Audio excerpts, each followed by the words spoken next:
Have you ever run out of money? I mean, I will say that there's always been provision for us. You're like a politician. Just answer the question, though. I did. You just didn't like my answer. No. That was Jade Warshaw and Brad Lee, two passionate experts in helping others achieve their financial goals. People fail because they don't have the right information. 78% of Americans are living paycheck to Jade paycheck. Warshaw is a financial coach and co-host of the Dave Ramsey Show. People would rather be right than to be strapped with debt for eternity. She's an expert at eliminating debt, sharing her experience paying off over $460,000 in debt, and now works to help others get out of debt too. It's not sacrificing what you want most for what you want right now is really what it is. However, some call this debt shaming. Brad Lee is a successful entrepreneur, businessman, host of the podcast Dropping Bombs, philanthropist, and CEO of the tech company Lightspeed VT. Waking up is worth more than $1 million to Brad you. has made it his mission to get the knowledge from people who have it to the people who need it. Risk it to get the biscuit. I think you're viewing it as doing something from a fearful mentality, where I view it as doing it from a powerful mentality.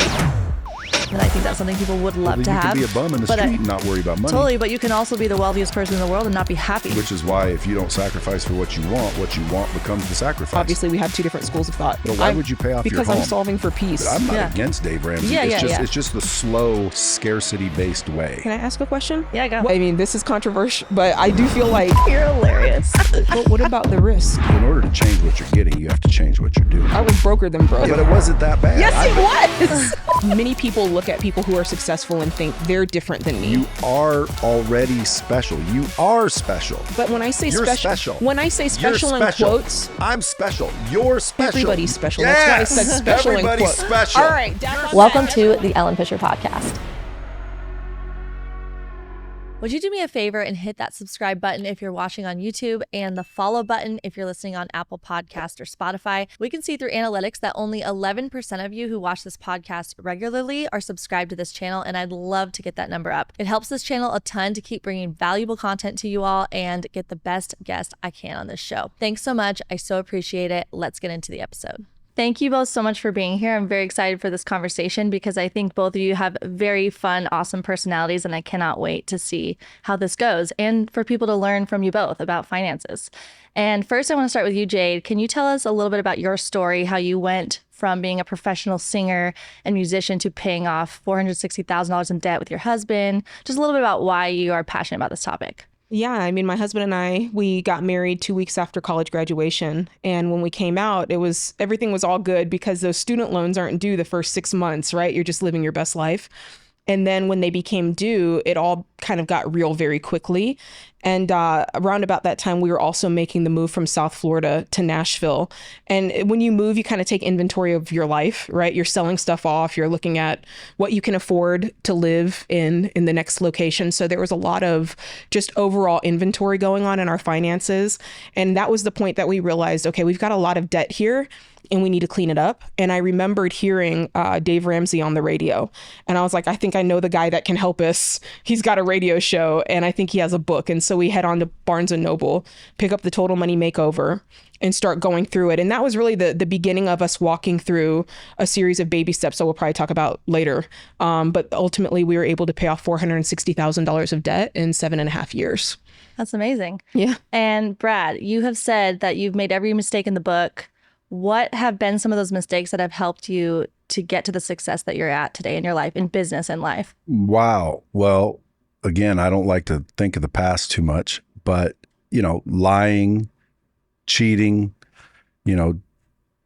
hustling, just everything I think that ethics and integrity is against. So you learn, I think, quickly when you get the consequences of being a little bit of a unethical individual. Amazing. So to both of you, what are the hard truths that middle-class America needs to face in order to build wealth in America today?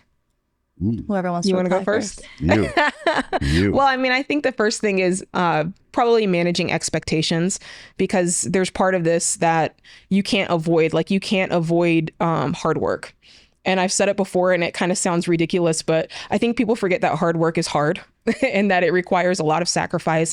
It's not usually a microwave. There's usually a journey that's part of it.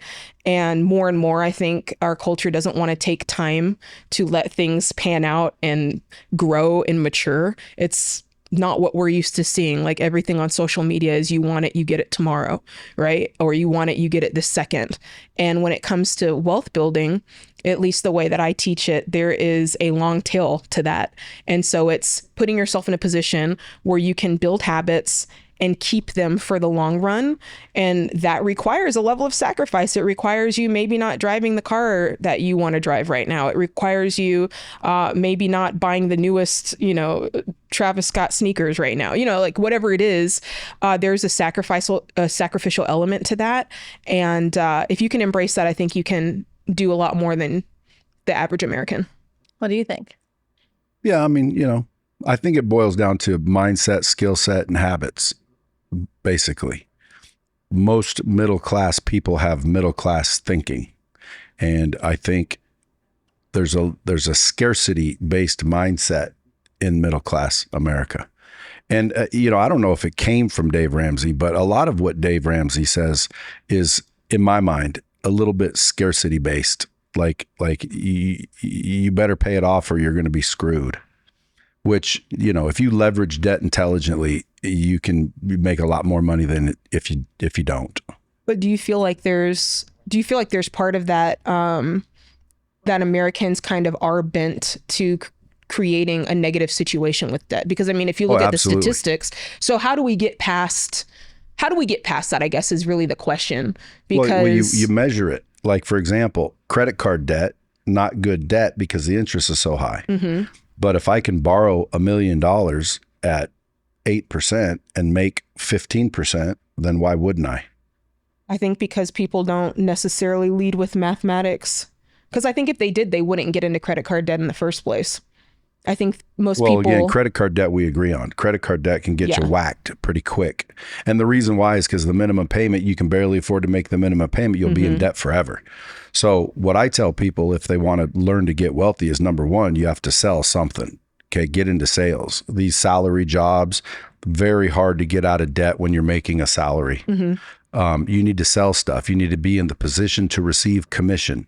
That way you can start making more than your normal Joe and ultimately take that more and do something intelligent with it. A lot of people make the money, then they start buying the fancy cars and the fancy shoes and the Travis Scotts, and they're still in the same position. They're broke at another level, but they're still broke. So if they create more income, disposable income, and then intelligently use that income, that's how you get wealthy. It's not about whether you're in debt or not. And see, that's interesting. Because I see what you're saying. There's part of it though where I think habits are everything. Because I think that, we have people that call into the Ramsey Show every day. We had a couple that called in the other day. They're making $300,000 a year, but because they've never learned to manage their spending habits, they were ridiculously paycheck to paycheck. She was like about to be in tears, and I'm like, listen, let's get you on a budget. Let's see where this money is going. Because for her, it's like, well, I make $300,000 a year. I should be able to live the way I want to live. That should be enough. And it's kind of like this thing of you really can't out earn bad spending habits. And so in that way, for most people, I think debt is a negative spending habit because it's like sugar. It's like saying you can have brownies, but you can't have chocolate chip cookies. Well, what's the difference? They're both sugar. They're both making me fat. It's still a habit that I leverage this money and I get a high, and then I have to deal with the negative side effects later. So I think it's hard for people to, don't get me wrong, I have friends who leverage debt in amazing ways and they do well with it. But in my mind, they're not the average American.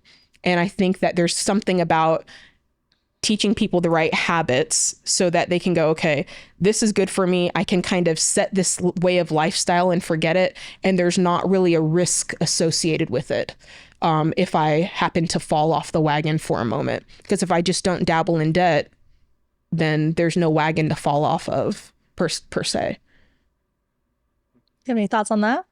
On like, maybe it's possible not everybody can do that. Well, I just keep hearing the word average. Like, how about we just help people stop being average? So how do you suggest people to stop being average then? I like that. Focus on their mindset, their skill set, and their habits. The mindset, one of abundance, optimism. You see, we all have a frequency, a vibration. And if you can raise that frequency, right? You get what you emit. Your frequency is usually what you frequently see.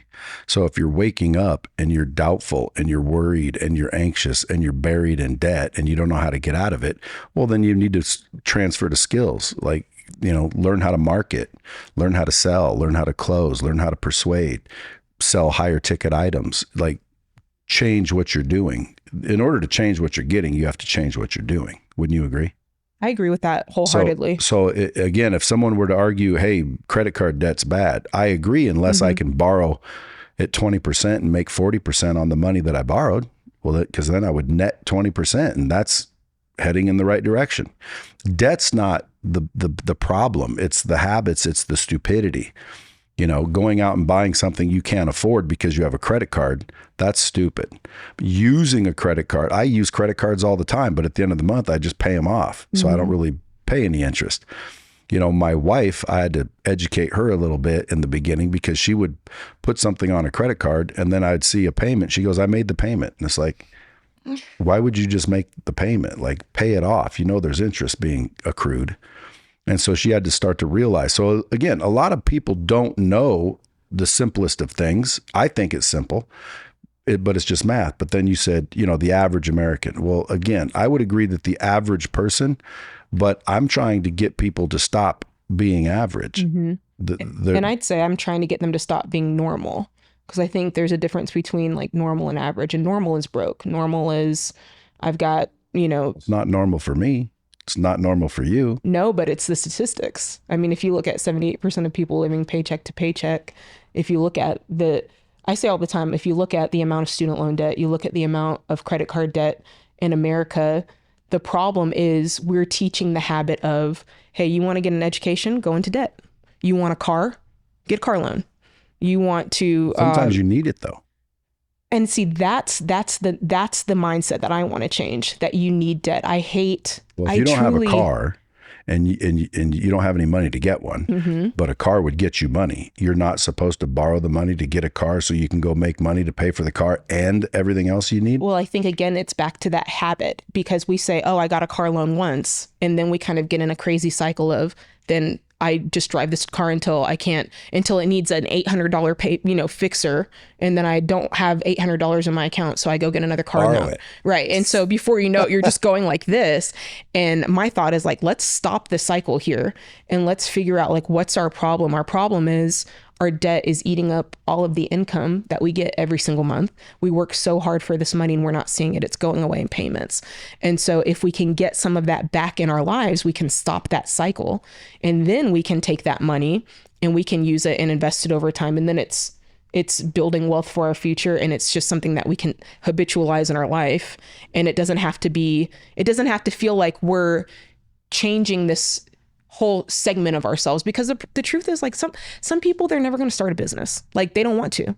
And like some people, they're like, I just want to be a teacher and go do my job. I don't want to change. I don't want to sell something more expensive. And like, there's part of that I'm like, yeah, that's great. You do you.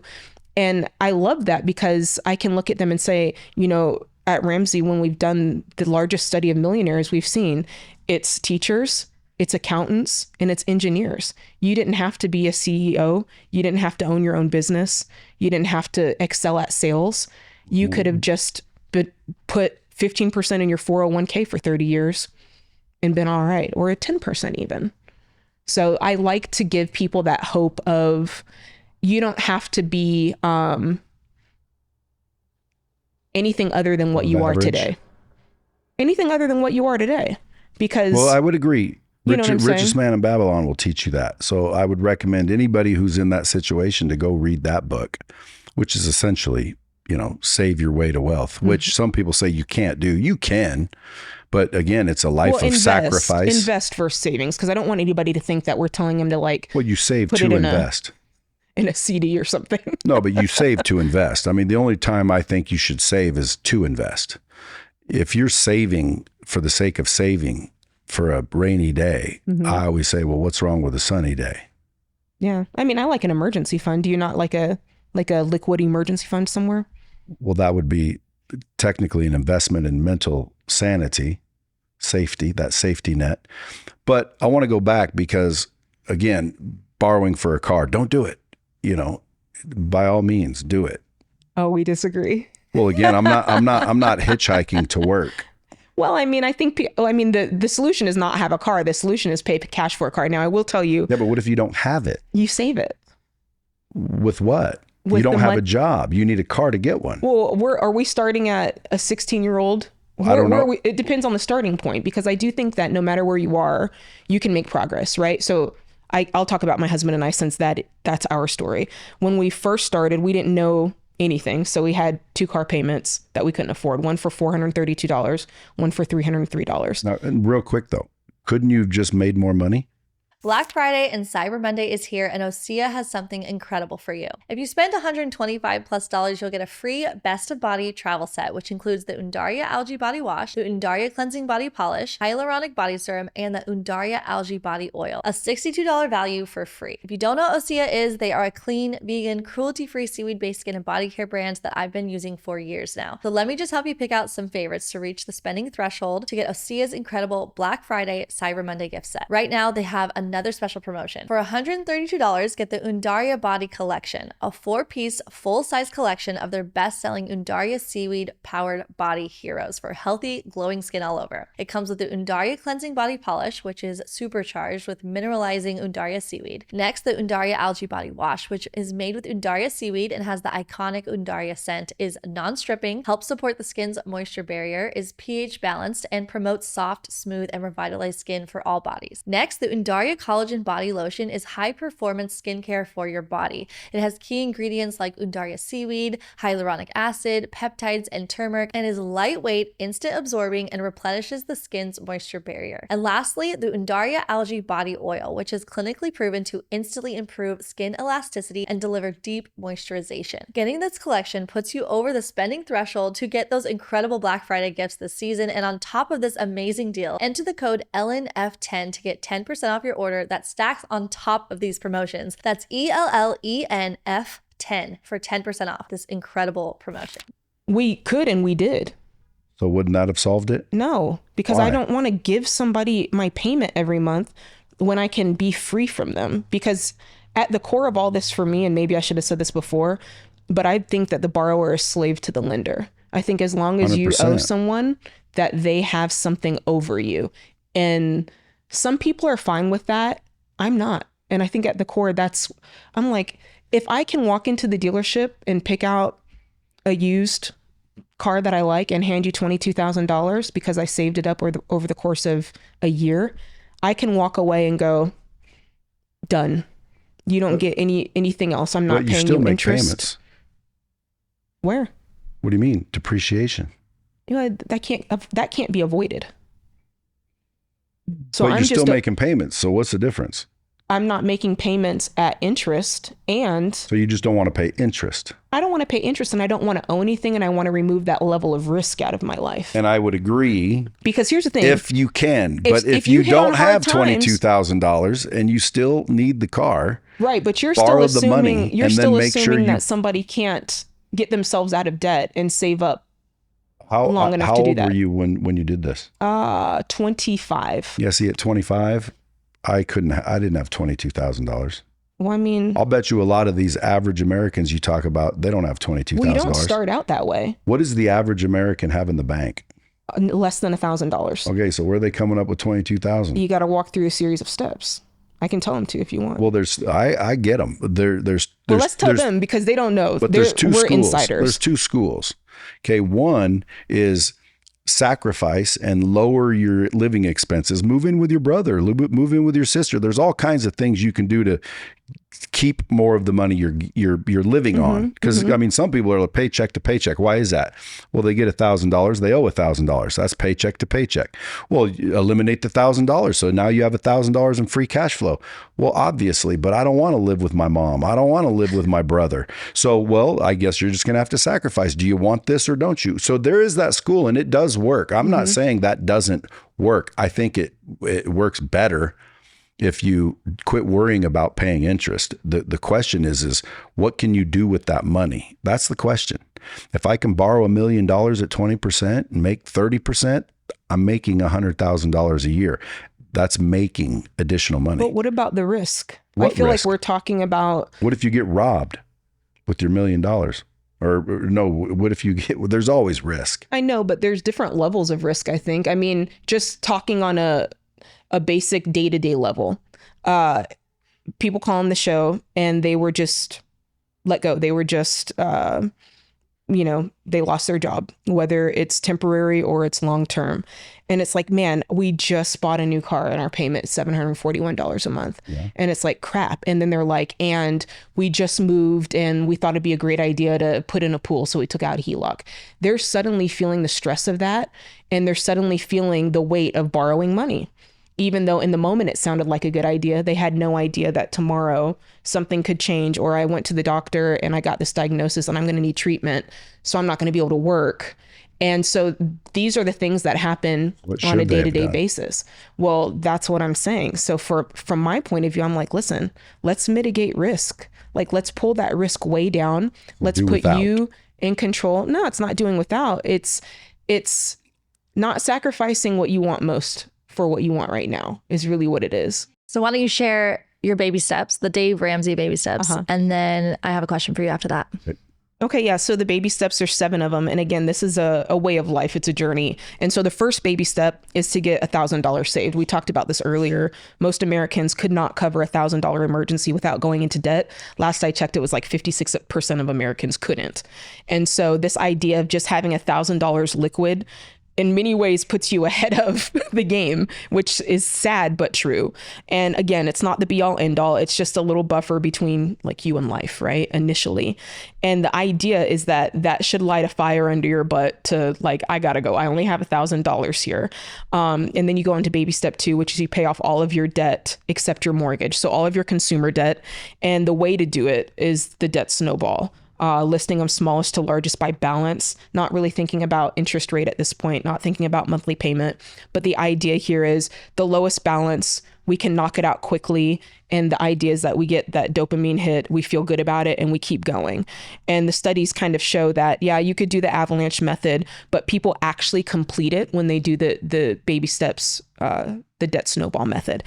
And so that's what my husband and I did. That was the 7.5 years. And after that, most people are done though in 2 years. Like most people who walk through baby step 2 completed in 2 years. That's worth saying. And then after that, you save up 3 to 6 months of expenses. That's your fully funded emergency fund. And that's kind of based on whether you do 3 to 6 months is based on your life.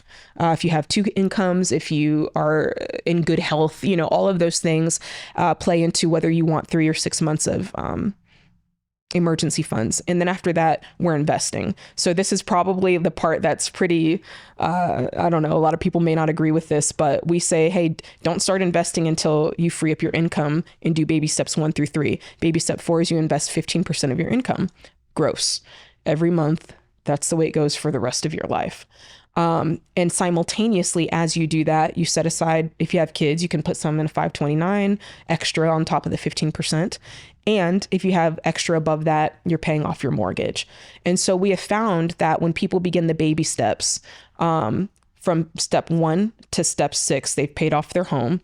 It's about a 10 to 13 year journey. My house is paid off. Woohoo, I'm done. And I'm just building wealth. And so step 7 is you just continue to build wealth. You're extremely generous and you just continue this lifestyle of, I don't spend everything I get. I'm an avid investor. And at that point, yeah, if you want to invest far beyond 15%, you can, and you will be able to. And that's the way it works. And so that's what we've seen thousands and thousands and thousands of people do for the last 30 years. And so it works. Thanks for sharing that. So earlier she mentioned something about not everybody wants to get into sales or start a business where they can have unlimited potential growth.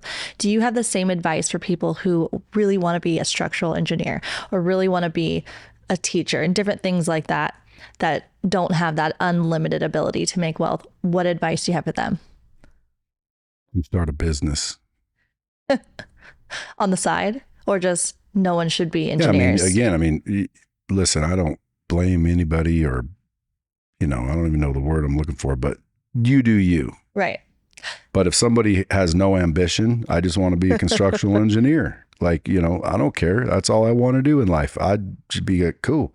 I can't help everybody, but, I've helped a lot of people become millionaires, and it wasn't from saving. Right. It was from leveraging, it was from hustling, and it was from selling. So would you say then for those who do want those types of jobs that maybe the Dave Ramsey way would be a good route for them? Yeah, that would be a wise decision. Okay, so we're on agreement there. I think we're in Yeah, I agreement. mean, I'm not Yeah. against Dave Ramsey. Yeah, It's just the slow, scarcity-based way. You know, well, what if something happens? Right. Well, then you'll be safe. Well, what if nothing happens? Then you'll be scared. So like, pro risk.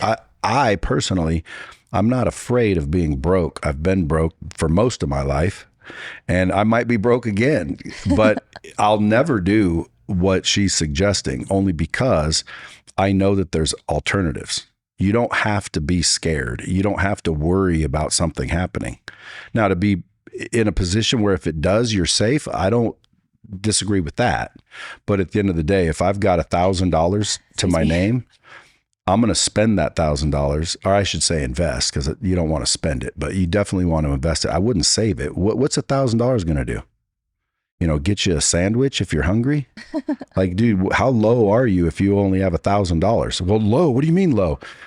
I mean, you're in a bad situation if you only have $1,000. So I would take that $1,000 and I would invest it into myself. I would Doing invest. what? It could be anything. Could be wardrobe so you look better. Could be fix your teeth. Could be freaking take a course, learn something, develop your skills so you're not in that position. I would not say save it just in case. Just in case what? Just in case you're in a bad situation. I'm in a bad situation if I only have $1,000. That's 911 to me. Now, paying off your home, why would you pay off your home? I think we're just talking on two different, I think you and I have, I mean, obviously we have two different schools of thought, but why would you pay off your home? Because I'm solving for peace. Like everything I want is so that I can just relax, not worry. Like, I'm not worried.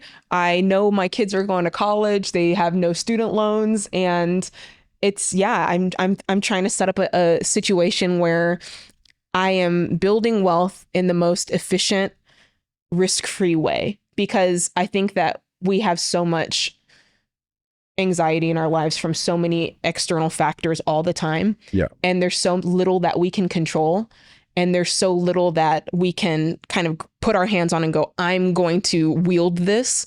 And I think our money is one of those things that we can do that. And when we learn to do that, it's astounding how much peace we have. And the hard thing about it, and I'm not going to lie about this, the hard thing about it is I'm talking about something that most people have never attained and that their friends have never attained. So it's hard for them to even go, oh yeah, I want that.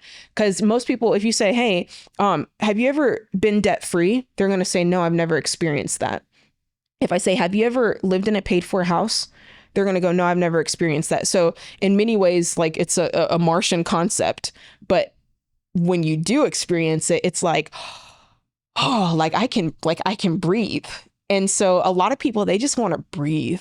And I want to give them that. And I want them to feel that they have the autonomy to kind of just take life and take their $50,000 paycheck or take their $67,000 paycheck and not feel like I've got to make $300,000 to have a great life or $300 to retire without fear, and just go, yeah, you can do it too. This is not for the people over there. You know, I don't know. When I first came out of school, I was really intimidated by money, and I was really intimidated by the language. It felt like a lot of jargon and just the concepts in general. And I mean, just being honest, I didn't see a lot of people that looked like me doing it. So I thought it was for a certain type of person. I thought you had to be a businessman, honestly. I thought you had to be a businessman to be wealthy. And the first person who told me that's not true, I was like, oh, are you sure? And so there was a lot that for me, it was just an opening of the mind of I'm a very ambitious person, and you know, we own our own business and da da da da da. But before any of that ever came, So you are in sales. Yeah, I mean, see, I told you we had more in common, but this was after the fact. Yeah. I mean that serenity, if you want to call it that, I understand. I mean, I don't understand. I would encourage people to toughen up. I love that. Because again, I mean, like, you know, not worrying that you have a car payment. Like, how is that worry? I'm worried because, okay, I came from entertainment. So it's very feast and famine, right? You get a gig or you're doing well and a lot of money is coming in, but then that's over and you're looking for the next thing. You're constantly having to reinvent yourself. And so for me, knowing, hey, we want to have a family one day, there was a lot of peace to be had in knowing, okay, if worse comes to worse, I love knowing that I just have to pay the taxes and insurance on my house and buy groceries and gas. Like, what if you can't pay those? Well, then there's something wrong with me. I'm an invalid at that point. Well, I would start there. Like, that's to me where I go automatically, because again, when you're living down here to save, it's already, there's something wrong. Like, you don't have a belief or something's wrong, I think, with their mindset, their skill set, or their habits. So you think choosing to keep your just the choice, not the necessity, but the choice to go, I kind of just keep my expenses low. Like, at this point in my life, truly, it's not on purpose. I don't have any debt. And so somebody was like, Jade, make a social media video about what you spend in a day. Those videos that's like, this is what I eat in a day. They're like, do one on what you spend in a day. And I was like, it's going to be a really boring video because I don't do much, because I don't have any debt. And I don't have credit cards, and I'm pretty much like, do I need it? No. And I'm not a minimalist or anything like that, but just on a day-to-day basis, or even if we said, let's do it on payday, what do you do on payday? I'm like, all right, I pay a mortgage, and I do have a mortgage. That's the one debt I wouldn't yell at people about at all. But yeah, there's just not a lot going on there, and it's simple. It kind of takes money and simplifies it, because there's no financial clutter up here anymore. It's just, I got like 5 things on my list to pay, and that's it. Jade, what are your thoughts on what you mentioned? If you have $1,000, invest in yourself to look better, or something that might further your business, start a course. What do you think about the topic of buying a car? Let's say you're starting a business in sales, and potentially a cheap car might affect the way that your business is looking versus, a lot of people tend to, I want to look good in a nice car. This will really prop up my business and the success it looks like it has. And so a lot of people will loan, they'll do one of those types of cars where you do a loan.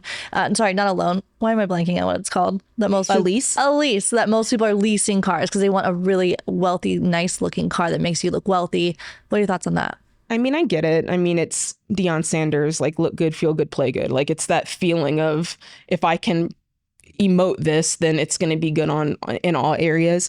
And there's probably something to that, but I care far more. I think resourcefulness will probably get you a lot further in going, okay, here's what I want, and here's what I want to portray. How can I do it and move at the speed of cash? And I do think that I'm a creative at heart. And so I think that there's something that, instead of looking at things as limits, allow yourself to look at them as something that's going to cause me to think outside the box. Because some people would say, well, you're limited by not going into debt. And I'm like, no, you're not. When you have something that you have to be and create around, it makes you more creative. And so I think that taking certain things off the table does open up your mind and go, oh, a lot more was possible. I just didn't realize because I was reaching for the easiest option. And so there's part of that I think is there. Now, whether or not somebody believes me or wants to take me to task on that is up to them. But I do think there's something to it. I mean, I say all the time, hey, if you're trying to get out of debt, we're avoiding payments, right? So if your washer and dryer breaks down, the first thought is I'm going to go over to Lowe's and Home Depot and I'm going to buy a new one. Whether you buy the nicest model or not, you're going to buy a new one. And if you don't have the money, you put it on credit. And I'm like, if you take credit off the table and you say, all right, now what can I do? There's options there. We just haven't looked at them. Now I'm thinking, okay, I'm going over to my neighbor's house and I'm saying, hey, can I borrow your dryer? I'm calling up my mother-in-law. Hey, you're 20 minutes away. Can I come over every 2 weeks and dry a load of clothes? I'm getting a clothesline like back in the 50s. I'm doing all these different things. And what I realize is, okay, in a month I can save up. Now I'm looking on, I don't know, it's not Craigslist anymore, Facebook Marketplace, and I'm buying myself a used one. And a lot of options open up, and it's kind of gratifying. Yeah, but why didn't you just go charge it and then pay it off in a month? Because I don't want to owe people money. See, that's just a mental thing then. It's great. Well, if you're paying it It's off in great a month, mental that would thing. be paying off the credit card, like the full balance. You don't recommend that. So do you think that it's possible? Actually, I have a question for you too, but now that we're on this, do you think it's possible that some people are good at paying off their credit card Yes. fully and then they could just keep the credit card for the benefits of that? 100%. One of my best buddies is excellent at that, but he's the only person, maybe besides you, that I know that does that without fail. And actually, you know what I mean? I pay them off twice a month because my wife does her best to keep them maxed. Love it. Okay, so question for you then about the car. Do you think that it's purposeful, that there's a good reason to buy an expensive car to invest in your business that could potentially increase sales, depending on the topic? 1,000%. Nobody wants to follow a loser. You guys, I have to tell you about the Superhuman app, something that I lately haven't been able to live without. Superhuman offers a groundbreaking new type of audio called activations, which are kind of like a mix between a motivational podcast, cinematic music, affirmations, and guided visualizations. There's nothing else out there like it. All of these audios are science-backed, and these audios are designed to be listened to in everyday moments. Whether your goal is to earn more money, feel your healthiest, start loving yourself, be a more present mother, or virtually anything else, these activations will be the best tool in your toolbox to help you get there. I find myself reaching for the Superhuman app throughout my day, whether that's getting ready in the morning, working out, or cooking dinner while the kids are busy playing together. They can be listened to anytime, anywhere. And what makes these audios so different to anything else, including meditation, is that they immediately shift your energy within just a couple minutes of listening. And you can listen while doing something else. It's not meditation, it's activation. If you don't know where to start, try my favorites right now. Feel unlimited during a gym session and feel the frequency of your future. They are so good. This is the thing for people who don't like to meditate and want a more energizing approach. It's so easy to implement into your routine, and guys, they have a crazy deal right now just for my listeners. On top of the 14-day free trial, get over 60% off your subscription for a limited time only at activations.com/Ellen. There's literally no risk. If you change your mind and forget to cancel after the trial, you're covered by their money back guarantee. And the offer is only available through their website, not the App Store. These audios are science-backed and seriously enhancing my life. That's activations.com/Ellen for over 60% off. Expires soon. You're hilarious. Well, it's true. You know, I know a guy, he was a nurse, and then he taught people how to pass the nurse's exam. He was spending about $50 a day on Facebook ads, and he was driving his normal turd. He probably, you know, listened to Dave Ramsey or whoever teaches that shit. And ultimately, he ran into somebody who said, listen, and this is a true story, go get a Ferrari. It'll change your business. The guy blindly, and I would not have told him that, but someone did. That's a little extreme, right? Like I you feel could like do that's somewhere pretty in superficial. between. It was a major extreme. And when I heard it, I felt bad for him because he paid for this advice. And I said, well, what advice did you get? And he said, he told me to buy a Ferrari and then put it online on social media. Well, he did it. And he makes about $1 million a month now. For the same thing? All he did was showed his Ferrari, which makes people believe you're successful. And his sales went through the roof. So he's still doing the same thing, teaching people to pass their nursing That's exam. all he does. And he's just able to charge more. He doesn't charge anymore. He just gets more people because they believe him if he's driving a Ferrari. So the question was, as an investment in business, 100%. If you're in a position where you need to, you know, demonstrate evidence of success, let's say you're trying to teach people to be successful. Well, if you roll up in a Camry, you may be successful like she is, but she rolls up in a Camry, I'm automatically doubting her. Now, again, once I've spent the time to listen to her and I'm like, oh, I see, but people don't give you time to listen. They judge you right off the bat. So like people always mess with me for my watches. You know, the watches start conversations build to relationships, and relationships lead to money. If you want more money, then you need more relationships, because all the relationships in the world are worth billions of dollars, obviously trillions of dollars. Money comes from relationships of some kind. You've never received a dollar that did not come from some sort of relationship. So if you want more money, get more relationships. Well, how do you get better relationships? Well, you start hanging around better people, right? Yeah, that's true. I mean, you're the sum of who you hang out with. I definitely 100%. believe that. So again, if I have a watch that, let's say I couldn't afford it, would I recommend you take all your money and go buy a watch and then just show it to people? No, you're going to look like a douche. But at the end of the day, when you have a nice watch or a watch, that's maybe recognizable, people automatically assume you're successful. And I know there's a lot of people wearing an Apple Watch that are successful. Mm-hmm.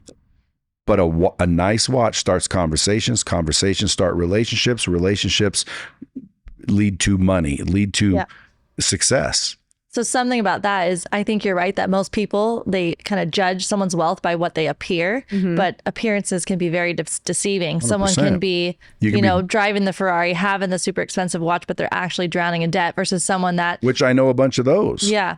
Versus someone, I definitely know people in my life on both sides where, they're living very minimally and they have so much more wealth than you could imagine. So that's interesting. What are your thoughts on what he just said there? I mean, don't get me wrong. There's more than one way to skin a cat, and you can be wealthy doing the things that you're teaching, and you can clearly be wealthy doing the things that I'm teaching. So I would never sit here and wealthy? Say it depends on the person's individual definition of wealth. Well, you're only going to get so wealthy doing what you're talking about. Well, that's what I'm saying. For some people, if they retire with $1 million, they're great. They're well off. But that's not They wealthy. can live the life they want. For some people, it's 16 million. For some people, they want $100 million, whatever. That's going to be different for different people because I don't think wealth strictly exists in dollar bills. But because again, I go back to the peace. There's a peaceful feeling about it. And so I think that each individual can kind of choose what that means for them. But to your point, let's call it, you can be successful through either method, I think. But yeah, there's just part of it for me that I think some of what you're saying, I think about social media and I think that it does generate some issues for people because they're going, oh, this is what success looks like. And now I have to create that vision in order to be successful or in order to look successful. And that's just, it's not always true. And I do feel like in many ways it puts the cookie way on the top shelf. And when they're actually really far down, like I feel like, I mean, this is controversial, but I do feel like the barrier to entry is actually very low to be successful. I think you have to be willing to be uncomfortable. But then after that, I think it's doing a lot of basics correctly and consistently. I think you have to be kind. I think you have to be somebody that people enjoy working with. I think you need to show up on time. Like, I think there's just basics that I can observe in the world now that I'm like, wow, you really are struggling to do the basics right. And if you could do that, if you could just do what you say you're going to do on time, you will go very, very far. And I say that full stop. But do you know why? Why? Because it starts to build self-worth. And That's right. And if you want to increase your net worth, then increase your self-worth. Oh yeah, 100%. So doing what you said, that's why I said the biggest mistakes are all around lack of ethics. You know, I wasn't a criminal. I wasn't around robbing people. But if I tried to sell you something, it was so I could make money. It had nothing to do with your well-being. Now, I don't sell anybody anything. I just help people all day. And the energy that I emit is different than it used to be. I am not, trying to sell anybody anything. Can I ask a question? Yeah, go. What caused you to make that transition? Okay, like the feeling of what you said before, where you were kind of doing things, I don't know, like underhanded maybe? And Not then you underhand, kind of just selfishly. Selfishly, okay. And to me, being selfish, I think, is a lack of ethics. But consistency, as you pointed out, is crucial. I think the definition of, wealth or success or anything else, because a lot of people ask me, what's the key to success? And I always tell them, I don't think it's a key at all. I think it's a combination, and everybody has their own. So you have to determine what success looks like for you. If somebody wants to be a constructional engineer or architect or whatever you said, and that's their idea of success, well, then don't worry about what I think or what the world thinks. Worry about what you think. And that's, to me, really what everyone should be looking at is like, how do I make myself happy and quit worrying about what everybody else thinks? Now, when I meet somebody, I don't assume they want peace like she's describing. And again, her and I could have an offline conversation, and I'll bet that she wants a lot more than she has. She's okay with not having it. Who, me? Yeah. That's not true at all. you got everything you want in life. I'm a very content person right now. I mean, Content's not the question. Do you want something you don't currently have? anything that I want, I'm on track to have. That's not the question. Do you want anything that you don't have? Do I want, I'm telling you, I'm sitting right here. If God didn't bless me anymore beyond this point, I wouldn't ask him for another thing. That's wonderful. So just answer the question. I just did. Is there anything that you want? I'm saying if there was something that I wanted, I'm going to have it. So the answer is no, you don't want anything? But I don't need anything else. I didn't ask if you needed anything. Do you want anything more than you currently have? I'm saying, like, I'm an ambitious person. If I go out, I'll get it. But I'm content, if I don't have anything else, I don't need to want anything else. But because I'm a human being and people have purposes and ambitions, yeah, I'm always going to try to achieve more. But it's not really you want more than you have. There's nothing wrong with the answer being yes. I mean, yeah, but I don't want it to seem my initial answer is, am I content? And you kind of push that out. No, I'm content and I want more than I have. I'm content. But if I died right now, trust me, that's what I'm saying. The basis of contentment is if you don't receive anything more, you're okay. Like, you're fine. Oh man, I've already been overpaid. That's what I'm saying. So like, there's part of it that's like, do I want anything? Like, yeah, I guess. But if we're saying, is it necessary, or do I feel like? Yeah, but that wasn't the question. I know, but I got to read into these things. Like, I just want to establish that you want more than you have. And again, most people do, right? Sure. I want more than I have, and I have a lot. Mm-hmm. And it's not that I'm not thankful, and it's not that I'm not content. If I died today, I'm more than blessed. I'm probably overpaid like you wouldn't believe. However, I still want more. You still want more. So at the end of the day, why is it we want more? Well, because we haven't achieved what I think we're capable of. So when I'm talking to somebody, I'm not going to talk about, save your way so you can be peaceful and not worry. I'd say, listen, toughen up. Life's risky. Let's roll. Do you want this or don't you? And if you do, then let's gamble. Yeah, but let's roll the dice. You're luckier than you think you are. Like, roll the damn dice. What are you afraid of? Well, I don't want to be broke. There's nothing you were broke, right? I was broker than broke. It wasn't that bad, but it wasn't that bad. Yes, it was. It sucked. To me, I cried a lot. To me, and it messed up our marriage. So it does suck. Like, I'm not going to sit here and act like it's not that bad. Being broke and not being able to keep lights on sucks. Well, again, I've been there, just so you know. Everyone thinks, oh, this guy's rich. No. Well, listen, that's what I'm saying. Like, I've been homeless on a beach. Someone asked me, what was it like to hit rock bottom? You know what I said? I'm thinking. I'm like, I don't think I've ever hit rock bottom. And they said, what do you mean you were homeless? And I said, but it was on a beach. Like, it's all perspective, which is my point. It's all perspective. Like, I'm not saying Dave Ramsey's way won't work. Well, it does work. That's one way to make it work. My way is another way to make it work. Yeah. But if I want more and I have means and I'm not using those means, I'm a little bit of a dipshit. Like, if I have equity in my house, what is your interest rate?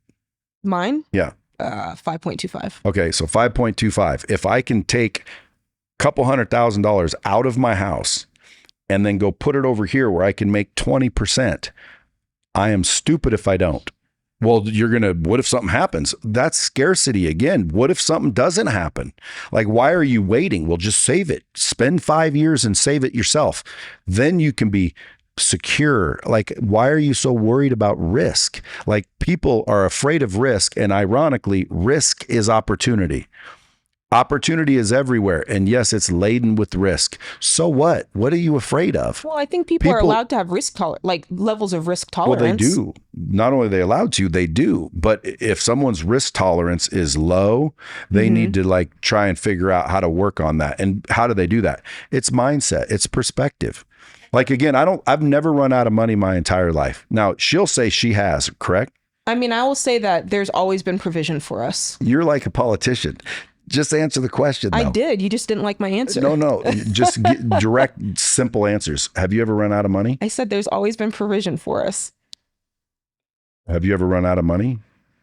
No. Exactly. That's because we're capable people. We're going to figure it out. So will everybody listening. You're worried about risk, so you pay this off and you pay that off so you can go, but you're still right here. Like, risk it to get the biscuit. I think it's the difference between, I think you're viewing it as doing something from a fearful mentality, where I view it as doing it from a powerful mentality. I don't like no one's going to put me in a chokehold over debt. And I'm like, no way. Why do you look at it as a chokehold? Because it felt like a chokehold. Okay, so I have something to say about this, like what you but want it was thing. but it was only a chokehold because you were in a situation that you couldn't pay it. If you had unlimited money flowing in, you never would be on this path. You probably would be even wealthier. Why? Because you would have realized that, like, you only felt like it was a chokehold because you didn't figure out how to make more money without doing what you did. Which, and by the way, congrats for figuring it out, because a lot of people don't. They sink in debt and they sit there depressed, commit suicide, all kinds of bad things. Yeah. So again, kudos for like helping those people. But to me, I would rather help you change your mindset and become above average than stay in the average so you don't fear things. I would say, listen, and by the way, if someone's identifying themselves, I'm more like she was, well, then again, that is definitely a path. But they're both paths. I know, yeah, but to me, it's a matter of perspective. So all they have to do is shift their perspective, change their energy, change their frequency, get into something that they can be paid. Because if you'd have made a whole bunch more money, you wouldn't have felt that chokehold. You know, I have debt. I don't feel any chokehold. Why? Because my cash flow's more than ample. Now, what if it stops? What if it doesn't? So something about this idea of what you want, I think it gets down to what you want more. Do you want physical things more 100%. than do you want the peace of not having to worry? Because I think can have worry both. is a reality that people would like to avoid. Like you mentioned, there is a lot of peace in not owing anyone money and being stable enough to not have to worry about money. And I think that's something people would love to have. You can be a bum in the street and not worry about money. Totally, but you can also be the wealthiest person in the world and not be happy, because no matter how much you have, it doesn't necessarily make you content. So I think both can be true, and it's mindset on both ways, right? But yes, it is. But you can have both. You can owe people money and have peace. Is it possible though? It just depends on the person. I think Obvious. so. Right? Yeah. So some person might feel that peace of knowing that you're never gonna get to that place of the what if that could happen, versus do you want more the ability to just buy unlimited amount of things and experience unlimited amount of expensive experiences, whatever the thing is that you want, that it requires cash. Like, it just depends on what you want more, right? 100%. So, which is why if you don't sacrifice for what you want becomes the sacrifice. Then I think there's a part of this, I mean, that we haven't ventured into, but I think based on some of the things you're saying, there's kind of like this, do you want more? Can you get more? Is there more to attain? And to talk that way and not talk about generosity, I think is missing the point. Because if you want more just to have it, just to improve your life, or just to improve, I don't know, your sense of accomplishment, I feel like that's also a very empty place to be. If I want more, it's because I see an opportunity to do more for others. And it's not just a thing for like, you think maybe that's why you're successful? I definitely think that's a huge part of success. I think that you have to be we agree on that. Open hands. Yeah. Dude, when people ask me, because my goal is a billionaire, only because I think, when I grew up, I always thought a millionaire was what I wanted. But now, no, like that's not what I thought it was. So billionaire is my new level. And when people say, why do you want to be a billionaire? My answer is so I can help more people. And that's the truth. Like I always tell people, I think I'm as close to an angel as you're going to get. Honestly, please elaborate. Well, I mean, again, dude, like I literally agree with the generosity. When I tell people, what are the things you need to be? You have to be kind. You have to be generous. Yeah. Like when I tip ridiculously. Why? Well, first of all, I don't know if you read the Bible, but that's a privilege. That's an honor. The more you give, the more you get. Like it's a universal law. People don't realize it. Billionaires lose millions of dollars every year. Millionaires lose hundreds of thousands of dollars every year. Broke people, They don't want to lose anything because I don't have anything. Well, maybe that's why you don't have anything. You're not willing to give. You're not willing to do anything. I'll do anything to make $1 million. Well, then you're worried about borrowing money, like loan me some money, depending on the terms. Because again, I'm not gonna advise someone borrow at 20% when they can only make 10. That's stupid. Yeah, sure. Credit card debt is bad. Like America needs to understand. You use a credit card and then you pay it off every month. If you can't pay it off in 30 days and you're going to accrue interest, you better make sure that that money is making more interest than it's costing you. That's the rule. And if Dave ever said that, and by the way, I don't know Dave. I'm not against Dave. I've never even listened to Dave's stuff except for like one time I was in a car and somebody was playing the Dave Ramsey Show and he was talking about, debt's bad. Don't get into debt. And I'm like, well, debt's not bad. That's not bad. Debt is good if you're smart. If you're stupid, I guess it could be bad, but it can be good. It can be bad. So what are the myths about debt in your minds? That it's bad. Okay. Anything specifically? Like it's clear that you're like credit card debt is bad, but any debt that costs you more, the debt service, than you can make with the money is probably a bad thing. So like, I'm not going to borrow money from her at 50% when I can only make 18%. But if I can borrow it from her at 9%, and by the way, she would be the lender and I would be the slave. Why? Well, because you're right. The borrower is slave to the lender. So you want to be the lender. So I want to loan money at an interest rate, right? If you can take that money and make even more with it, you'd be foolish not to take it. Unless, of course, you're looking for peace. But I'm not looking for peace. I'm looking for a piece of something. What are your thoughts about debt, the myths about debt? I think it's probably the exact opposite. I think that there's times where, like I said before, if you're going into home ownership, that feels like something that, you're not going to just have $400,000 sitting around to buy a house. And so it makes sense. And for most Americans, it's a forced savings account for them. As long as they're not, pulling from the equity every 2 seconds, it's a way for them to build wealth. And then later on down the line, you walk up that ladder and then when you downsize, you've got, a nice nest egg there. And so it's something that's pretty easy to just reach out and grab. You don't have to do much different than what you're doing now. So I like that because it's very, very attainable.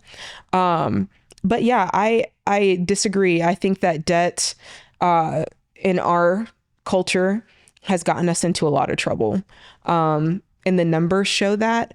And so there's part of it that, if I was, I don't know, I have a 6-year-old. And so if I was teaching my son to do something and he kept really destroying himself and hurting himself, I try to take it down a few notches and say, okay, let's take it down here so that we can walk through this and you can do this in a safe way. And then as I'm teaching you, I'm saying what you were doing before, the reason that you were, you're touching the stove, the reason you were burning yourself is because this element's really hot. And if you put your finger on it, right, I'm teaching him as I go. And so now, he gets to make the decision. If I cook at the stove, I know this is here. I want to be careful not to touch that. If I do touch it, here's what I do next. So he's understanding all of it. I'm not going to just set him up at 6 years old on the stove cooking because he's going to make a lot of mistakes. And so I think with debt, it's very similar. It's like, hey, we don't know how to handle it. We've proven that as Americans. We go deeper and deeper into it. We go into student loans. We go into car loans. And then we look up and it's time to retire. We don't have anything there. And now it passes to another generation because it's like, oh yeah, my parents, they don't have much. All they have is Social Security. So now I'm reaching into my, lack of funds to try to help people, and poor people can't help other poor people. It just doesn't work well. And so you just create this cycle of we're just doing this to ourselves. And I think that there's a point that you can go, yeah, I don't want to play that game anymore. I just want to step off the roller coaster. And I think that's the really cool thing is you can opt out of it. You can go, I don't want to do that. Like, I don't have a credit score. I haven't had a credit score. It's not stopped me from doing anything. And like I said, you can do this a lot of different ways, but for some people, this feels really appealing because it's like, I can do that today. Like I can decide today I'm not borrowing any more money. There's a part of that. And I think it was James Clear that kind of made this analogy that if there's Oreo cookies on the counter every time I walk by, I'm going to want to eat an Oreo cookie. And I could just be like, oh, I'm just going to grind this out and I'm going to walk by it and I'm not going to, or I could just stop buying Oreos and I don't buy them anymore because when I buy them, I eat them. And there's nothing wrong with admitting that sometimes people just struggle with a temptation. And I think for a lot of people, debt is a temptation and the numbers show it.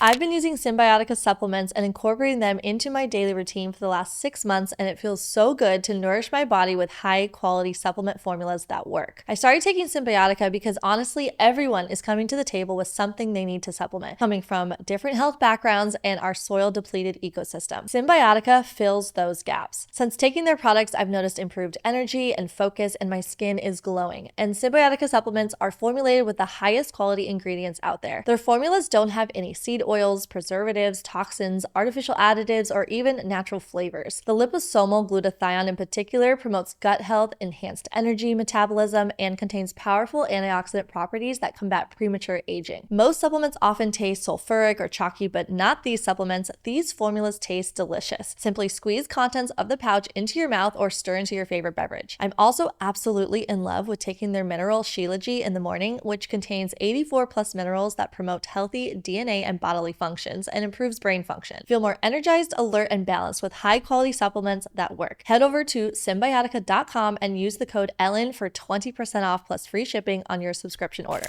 Do you think that everybody has the potential to do what you recommend? Yes. Because some people might say, oh, well, not everybody has it in them or the smarts or the skill. It's their mindset. And you think everybody has massive potential. They're not tapping into half of it. And if I walk by an Oreo, I'd eat it. And then I'd buy some more damn Oreos. And then I'd eat it every time I wanted it. But now we have an obesity problem, and we have a blood pressure problem, and we have a diabetes problem. Well, you're using Oreos as the example. They did, because it is. It's like I'm people say you can't have your cake and eat it too. Well, you can eat the cake and go get another one. Like, why is it one or the other? Why is it you can't have both? You can have both. I'm just saying that temperament, some people's temperament is bent towards. Yeah, but that's just a lack of discipline, not eating the cookie. It is, you can have cookies. There's some part of it that is like, I mean, let's keep the same analogy. There's parts in my life that I'm like, I just don't want to fight that anymore. It's a lot of energy and it's unnecessary. Like Oreos taste good to me, but if I don't buy them, they're out of sight, out of mind, and I don't think about it. And I tend to make healthy choices because they're not in my cabinet. I mean, they're vegan. Not anymore. I heard they're not vegan anymore. What? I don't know. Somebody told me that. But the point is, if I fill up my refrigerator with healthy snacks, I choose the healthy snacks, and it's easy for me to choose them because they're right there and the junk is not there. And so it's kind of, why make myself fight that battle if I don't have to? Well, I can still be very healthy. And it's the same thing with debt. Yeah, but one's if I don't good have to use it. Yeah, but it's a bad analogy only because one's good and one's bad. Oreos, I wouldn't recommend anybody eat them ever again. So what would be your analogy then for this? you have to have one where they're both fine. You know, borrowing money is fine as long as you can make more money with it. So again, if I were coaching someone and I found out they had $600,000 in equity or $300,000 in equity in their home, and they were trying to figure out how to get wealthy, I wouldn't say don't take a HELOC on that house. I'd say go get the money out of your house. If you can get 5.9%, take that money. Let's go show you how to make 20, 30, 40, 50, 60% on that money. And then you can pay off your house in 6 months. Her way, they'll have a pay. I mean, to me, debt is only good if you can do something with it. And that's the other part of the conversation. What they inject is, well, the risk. Look at the risk. Well, there's risk in everything. Because most people, think about it. Okay. The other side of this conversation that might be worth talking about is, all right, let's say I do take out a personal loan and I'm going to invest in myself or do something. What interest rate? That doesn't matter right now. Yeah, but it does, because that's the terms. Right. Okay. A better interest rate. My point is, the point I'm getting to is then there's a conversation of, okay, well, what do I invest in? Because people don't make great choices on their investments either. So that's a whole other teaching concept. Right. But let's teach them how to make better investments. But that literally could be anything. And I'm not saying that they can't do that. I mean, to me, again, it's all about simplicity. I'm like, all right, let's invest in mutual funds. Let's invest in index funds, whatever, easy. But there's a part of it too that I don't want people to think that everything that you invest in is going to be a shoe-in and that it's going to be a great money-making scheme, because the truth is you fail a lot before you succeed. I mean, at least I did. Yeah, but so? Yeah, but some people aren't willing to go on that ride. There's the key right there. And that's the part that I want to say that's okay. So that okay, is why but I I would- say your way works. But for those who don't want to go on that ride because they've got enough going on in their life, I say, yes, walk the baby steps. If you're like, I got 5 kids, Jade, I am working 40 hours a week, I like my job, I'm not interested in moving, whatever that is, then this is a route for you to still retire with more than dignity. You can, set your, have wealth for your children's children and that sort of thing. And I so wouldn't say wealth.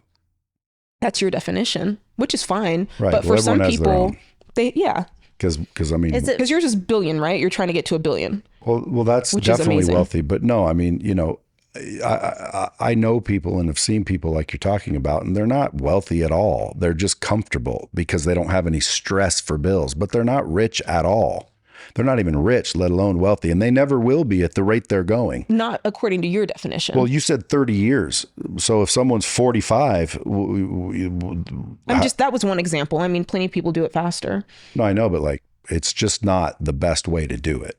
It's one way to do it. But it depends on your definition of wealth. I would agree with safest way, least scary way. Yeah, 100%. Like all that garbage. But at the end of the day, I wouldn't sit there and say, oh, you're a little bit of a scaredy cat. Let me show you the scaredy cat way. I'd say, why are you a scaredy cat? Let's give you some confidence. Let's show you that there's a better way. Not go out and buy a car you can't afford. Why? Well, because then you'll look cool. And if you look cool, you'll be cool. And then all of a sudden they're broke and now they're really screwed and they're, trashed. No, that's not what I'm saying. I'm saying leverage what you can leverage intelligently and accelerate the process. Accelerate it. So, I mean, like, I would go borrow $1 billion today if the terms were correct. I would borrow it and I wouldn't sit there and go, oh, I owe someone $1 billion. I'd be like, yes, dude, someone loaned me $1 billion. Let's go. But now, there's would a I go time- blow it? No. Would I start, buying jets and stupid? No, I would use the money because there's more importantly, there's people that have money in the bank and it's for a rainy day or it's for that peace of mind. And they're trying to figure out how to get rich and they have money in the bank that they're not using. Now, if you don't use the money, if you don't use it, wouldn't that by definition make it useless? If you're not using it, it's useless. Okay, so if you're not using the money that And you if have, you have it's no plan useless. if you have no plan to use it, then Okay, it's all I'm useless saying to is you. one rule of wealth: don't make your money useless. Mm-hmm. Use your money. Money is a tool. It's exchanged. It's meant to flow. You cannot hold it and think you're going to get wealthy. But as long as it's growing, because I agree with Growing. you, as long That's as it's using it. growing, you're So using like it. stocks, investments, Yeah. you consider that not useless, right? No, that's using your Yeah, money. so it's useful. But I know people that they just have savings. Like under their mattress, like, like in a a guy, hole. like a guy the other day, he wanted to learn how to scale his business, and I'm like, well, bro, you just need to do more, right? Leverage people and technology. You can grow your business. How much money did you spend in marketing? $8,000.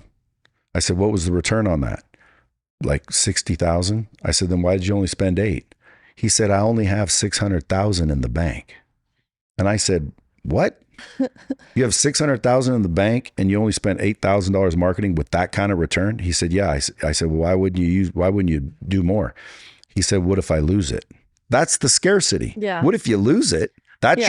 your mindset is what if you lose it? You're not losing it. You just turned Right. 8 into 60 and you have 600 sitting here and you're trying to figure out how to scale your business. Take that You have to, 600,000, dump it into marketing. Well, what if it doesn't work? Yeah, Well, well, that's the yeah. scarcity. You got to get rid of the scarcity mindset. You have to have abundant mindset, not stupid mindset, abundant. But is it true that sometimes it doesn't work? And so like a Yes. prime example would be like, I love this podcast. I really believe in it. I really do believe in its success, Yep. but it is a little bit scary to invest in hiring people to make more reels or make more clips from the full episodes. Not that I don't have the money, I do, but my biggest goal would be to work less because I would just want to spend more time with my kids, but still do the job that I love and show up for it, but maybe hire other people to do the rest of the work. But it is a little bit of a scarcity mindset of like 1000%. like, oh, but then what if it doesn't grow? What if, and then I just use that money when I could just make it myself, like that type of thing. So that's what you're speaking to. Yeah. And then you're The truth is, 70 and you're gardening, and you're like, I was going to be a podcast. Okay, but gardening I love that. That's what I want to do. I want to just pay other people to do all the other stuff so I can just show up here, but then also be in the garden with my kids all day. That's my goal.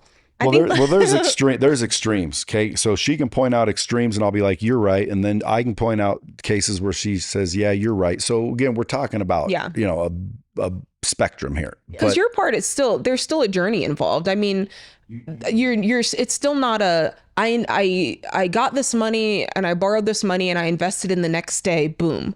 There's still a journey that takes place because you still have to figure out your skill set and you do have to figure out those right hires and you do have to figure out the ideas that are winners and the ideas that aren't. And I do think that there's still a process to that. Even if you are borrowing, there's not a shoe-in simply because I didn't go straight to I borrowed at this rate and I invested at this rate and I made my spread. It's not always like that. Sometimes it is, a lot of times it is, but I definitely wouldn't want somebody to think that they might have a chance. There's always going to be effort involved is what I'm saying. And there's always going to be hard work involved.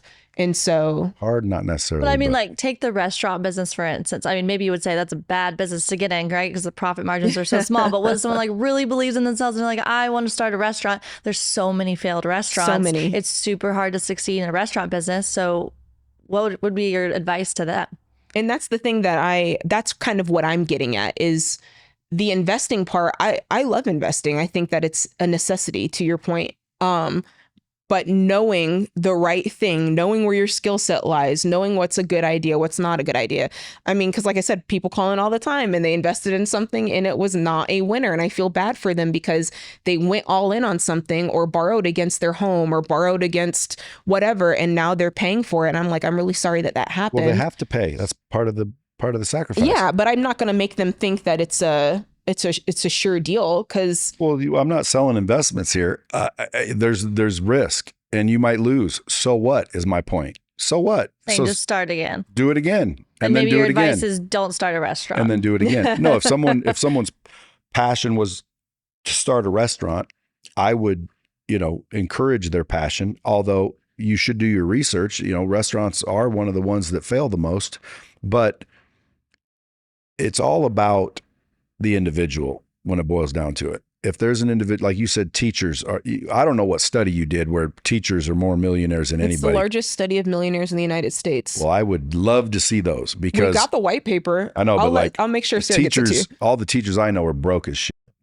They're not millionaires. What's the study called?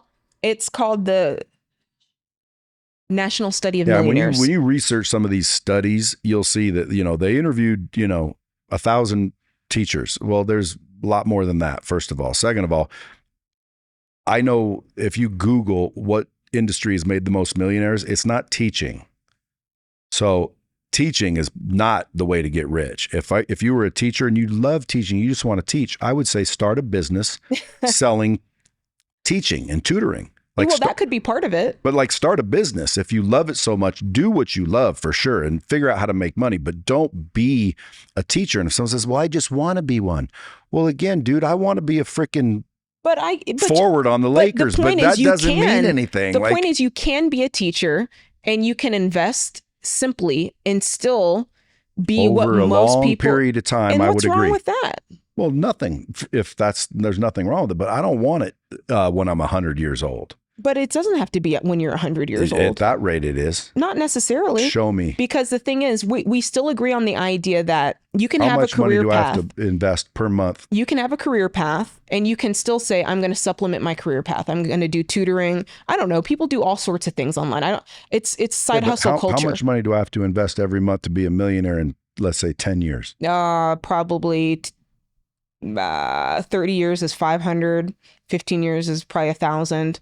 Probably 1,500 a month. So if I invest 1,500 a month, I'll have $1 million in 5 years. I mean, I'd have to pull up a compound interest calculator. I'd love to. You got one? Can Tell somebody us do what it is. Tell us what it is.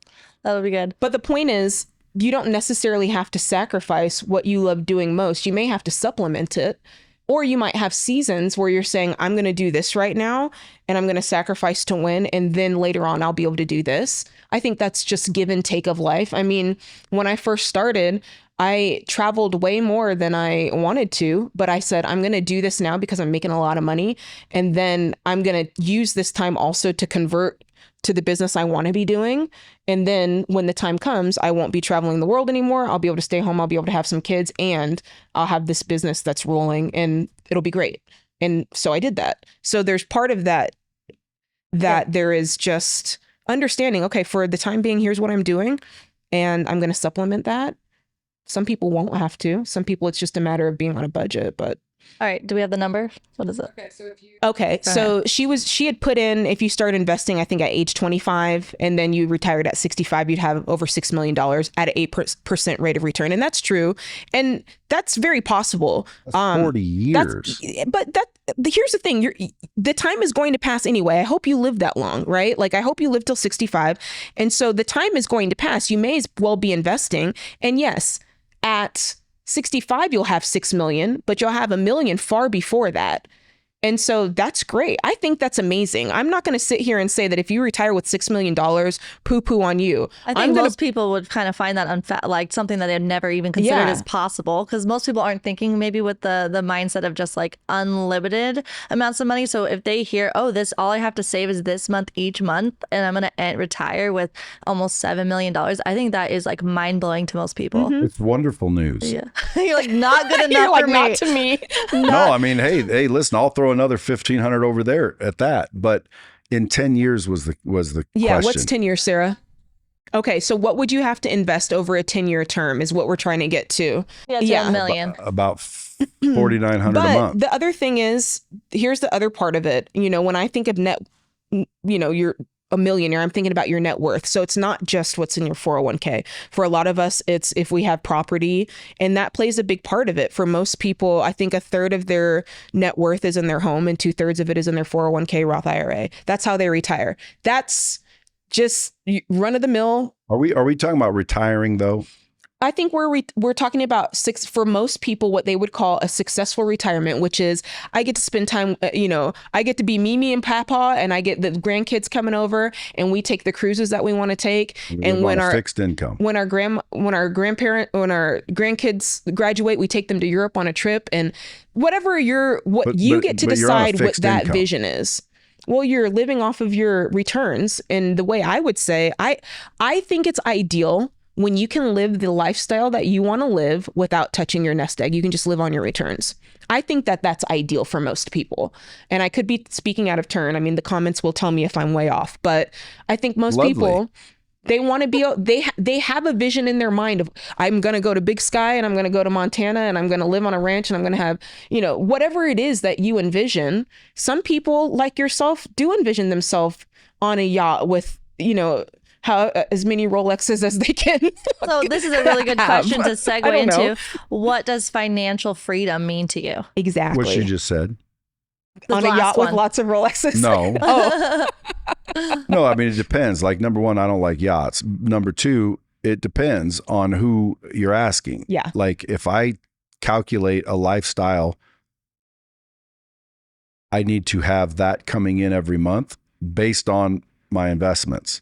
So now if I want to just lay in bed and stare at the wall for a year straight, I can. Why? Because I have enough investments to pay my bills every year.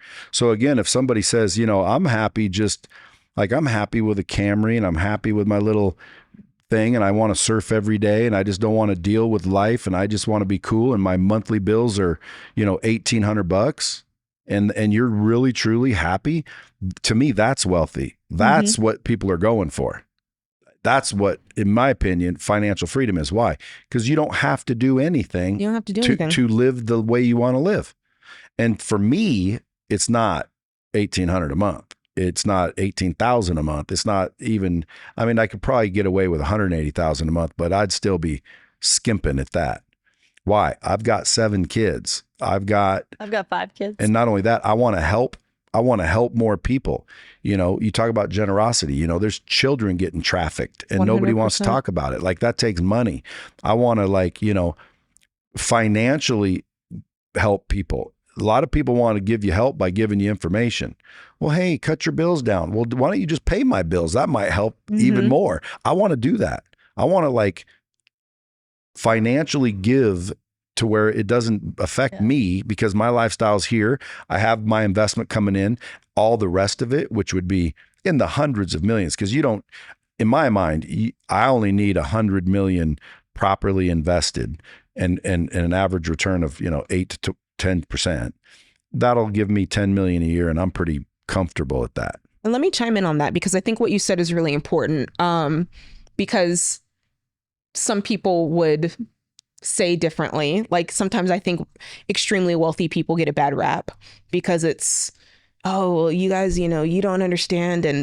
And there's a lot I could say. I don't even want to open that can of worms. But to your point, I want to say that it is extremely important to have extremely wealthy people because to your point, the money needed and the generosity needed to solve certain problems has to be there, right? And it's like, well, if you don't have any money, you can't give. And so there's a part of that that is extremely important.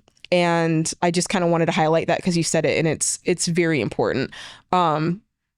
Everybody's not going to be that person, and that's also okay. But I think that people don't think about that side of it enough to say, well, this person may have a wonderful lifestyle and they may have a lifestyle that's outlandish to you, but when it comes time to write checks and to free people out of trafficking or to feed people who are like starving in other places, it actually requires a lot of money. And yeah, you can pool a lot of smaller donations, but trust and believe when those $1 million and $2 million and $300 million checks come in, that's amazing. And so there's a part of that that I think is a really cool part of this that doesn't get highlighted enough. Great. I want to segue a little bit. What are your best tips for developing a budget? And I want to hear your response. Best tips for developing a budget. Okay, I think budgets are like toothbrushes. Everybody needs one. Everybody. I think it's just a plan and knowing, hey, this is what's coming in and this is what I intend to do with it. And at the end of the day, that's all it is. I'm setting an intention. This is how I want to spend my money. I can do 3 things with money. I can give it, save it, or spend it. And by saving, I mean investing. It's a form of saving in many ways. And so that's what you're doing with your budget, whether you have $5,000 a month or $50,000 a month or $500,000 a month. You're saying this is what I'm going to do with it. And that way, when it's been spent or saved or given or invested, you feel like I was in control of that and it didn't just happen to me. I happened to it. And so it can be a really, really powerful thing if you are feeling like you're living paycheck to paycheck. A lot of us, not everybody, but a lot of us, that paycheck to paycheck is just coming from, I don't know what happened to my money. There was a statistic that went out. I'm not going to quote it perfectly, but it was like somewhere in the 70% range of people who have, if I just said, Ellen, what did you spend on food last month? I was like, I don't know. I have no idea, you know? And so there's this idea that there's no intentionality there. But if you know, oh, yeah, every month my grocery budget is $1,300 and it's pretty much like clockwork. I'm a little above it or a little under it. It's just, I know where my money's going. So if you can do a budget that's detailed, realistic, and flexible, you're in a very, very good spot. What do you think? I would say first audit, you know, what you're doing. So what I recommend for people is to live a period of time, because you can factor it out, but let's say 30 days, and don't do anything unless you need to, not want to. Like, let's start with a baseline. So figure out what you need, and you do that by only buy what you need for 30 days. So at the end of the 30 days, you needed X amount of dollars worth of food. That's your minimum budget for food. I needed to pay rent. Well, that's your budget. And so you come up with the number that you need, not want. Okay. Mm-hmm. Want is what gets people in trouble, right? I wanted a new car. Well, you shouldn't have. Why? Well, because it didn't pertain to any, plan of yours. So just figure out what you need by living 30 days with only buying what you need. You tell your family, your wife, your husband, whoever, your kids, we're not going to movies. We're not buying clothes. We don't need those things. We're going to live for 30 days to see exactly what we need. Because most people don't have a budget and they don't even know what their budget is. And what they do is they end up buying things they don't need and they don't realize it. You know, vapors, smokers, drinkers, you know, they end up not realizing, man, you spend a lot of money on alcohol. You don't need alcohol. So I would say start with an audit and spend what you need for 30 days. And then that's your baseline budget. Like you need to figure, if you're making a little tiny bit over that, man, I would say fix your mindset, fix your skill set, and fix your habits. Because I can promise you, those are the 3 areas you need to focus on if you want to succeed. And what are you guys' thoughts on college debt? Going to college to get into debt, whether that's for a career that maybe you don't end up needing that specific degree, or it's for a career like I want to be a doctor or I want to be an engineer, and you need that degree to get that job. What are your thoughts on that? I mean, I can tell you, my husband and I came out with $280,000 of student loan debt. It was stupid. Like 10 out of 10 would not recommend for what we did. You know, we were musicians and most of what we learned was on the job. Like I don't credit any of my success to my degree, full stop. And so, but there are, like, to your point, yeah, if you're a doctor, you need to get specialized training. If you're a dentist, you can't get around it. To those folks, I would say the best thing you can do is plan ahead. You know, I think the hardest part of these conversations is they happen too late. The best thing my parents did to me and said to me is they said, listen, you better be really smart or really good at sports because we're not giving you money for school. You don't have a trust fund. Like you don't have a college fund. And I knew that going in. So I was really smart and I was really good at sports and I got presidential scholarships and I went to school on a volleyball scholarship.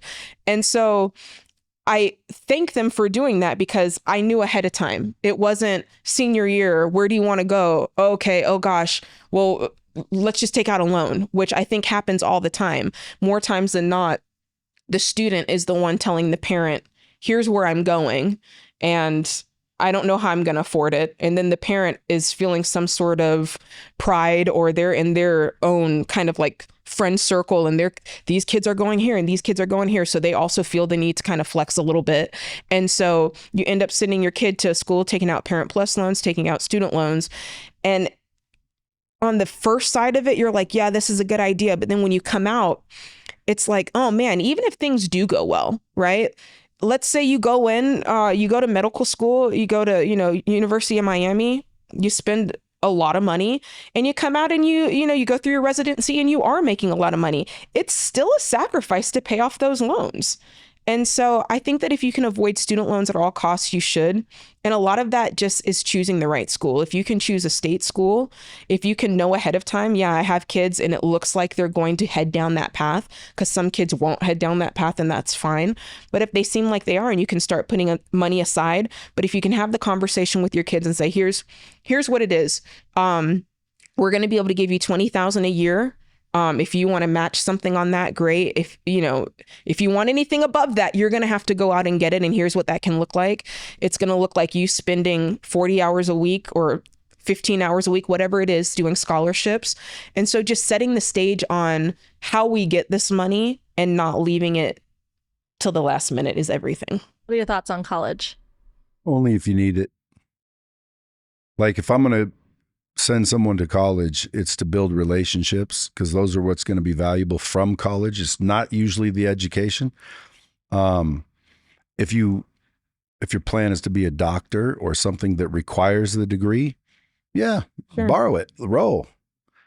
I mean, they're trying to relieve it all anyway. So like you may not even have to pay it back after all. So, but I wouldn't be afraid of it. If I want to be a doctor and that's my life's ambition, where do I sign? Like you pay for my school, let's go.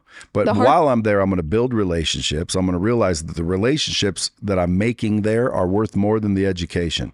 And I would spend my time at all the parties, shaking everyone's hand, becoming known. And do you have something to respond to that? I just was going to say the hard part of all of that is you're so young when that opportunity comes to you.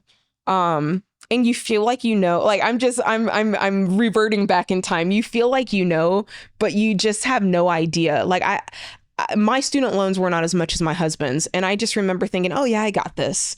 And you just haven't seen the true value of money yet and what it takes to earn, I don't know, $10,000 a month. Like, you just haven't experienced that yet. And so there's part of it that I hate it. Like, I hate that 18-year-olds can make that decision, having not been exposed to money at that level for most 18-year-olds. That's a tough place to be in. What do you think about, like with the Dave Ramsey way, where you shouldn't be like having credit, essentially? Mm-hmm. Is that correct? For people who live in the state of like California, where it's extremely difficult to obtain like a mortgage if you Mm-hmm. don't have any credit, what advice do you have for them? Well, I'm not going to pretend to know like real estate law in the state of California, because I'll be honest, I don't. But I will say the biggest thing for people to note is there is a difference between having no credit and having bad credit. I think people kind of think it's synonymous. But having a 0 credit score truly means it's indeterminable. Like, a 0 credit score is not a bad credit score. It's just the idea, hey, I don't interact with debt. And when it comes to something, the biggest question is, well, how am I supposed to buy a house when I don't have a credit score? And the answer for most of us is manual underwriting, which is, at this point, there's no credit to look at. So we're just looking at your trade lines. How do you manage the money that you do have?